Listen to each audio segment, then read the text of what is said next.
I'm Brian Kalish, and this is my wife Stacy, and this is our house in Belleville.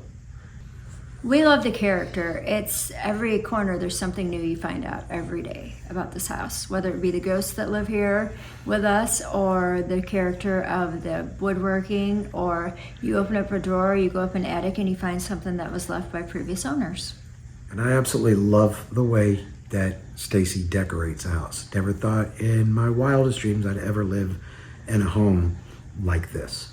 And it's just makes Christmas just even more special. We kind of add every year. We add something to it. Last year was our first year here, so we didn't do as much. But now this is our second year, and our third year, God only knows what we'll be doing. My favorite room is the ladies' lounge upstairs. It has my great-great-grandmother's dress and her shoes and her purse, along with an old mannequin head, or a mannequin form that we bought. It was made in the 20s.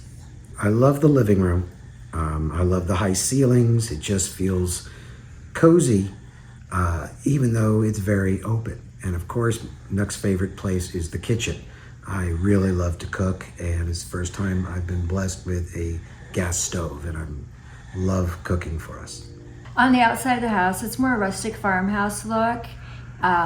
We had a gentleman, he made our deers and he made our snowmen out of trees.